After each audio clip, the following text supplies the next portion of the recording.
Denise Gitsham, one of Senator Scott's close friends, was at the announcement and is with us.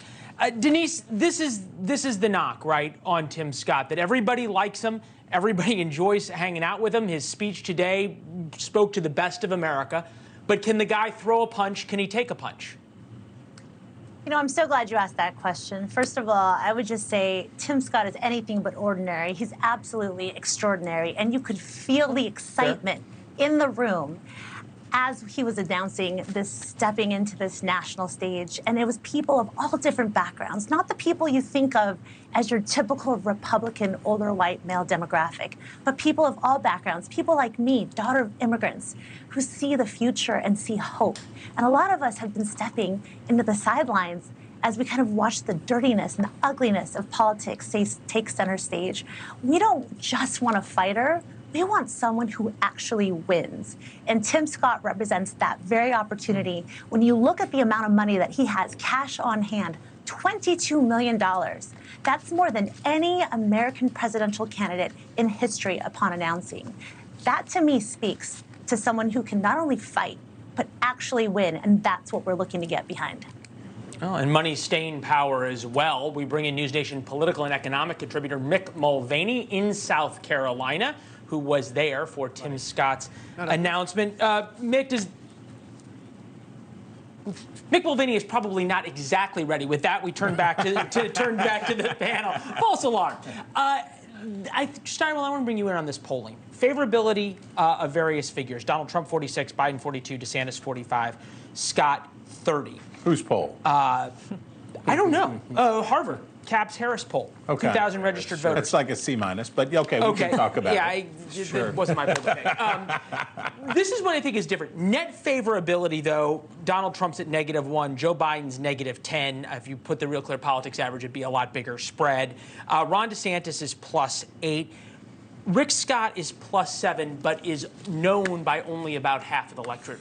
What I'm wondering is being unknown at this point actually helpful to Tim Scott? Yeah, in its own way. It certainly has its advantages, and that's what he's going to have to make the most out of.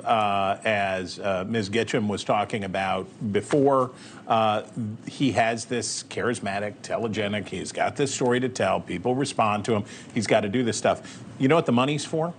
Getting famous. Yeah. That's what the money's for. So the last money that you need when you're running is the money to ruin the other person. That's what the final money is for, is to destroy the other person and say that he or she is a puppy kicker and the worst person alive in the world. But the first money is the seed money to get famous. And Tim Scott is going to get famous. But evidently Mick Mulvaney is now ready. Okay. Oh. There we go. Okay, Mick Mulvaney. Yeah, there we go.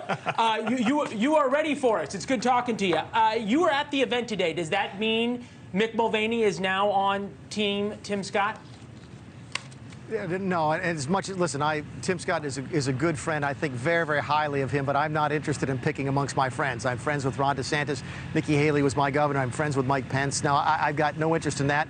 My interest is in seeing the best Republican get nominated, that we can get nominated. And if they have questions about fiscal policy and debt and spending along the way, I'm more than happy to help them with that. So I was here to see a friend of mine today. I thought he did absolutely fabulously, and I was actually glad that I drove 3.5 hours from home to be here. You've been to a lot of these events, and oftentimes in political circles, somebody says, this feels different, just for whatever reason. There's an electricity there. There's a feeling that's different. Was today different?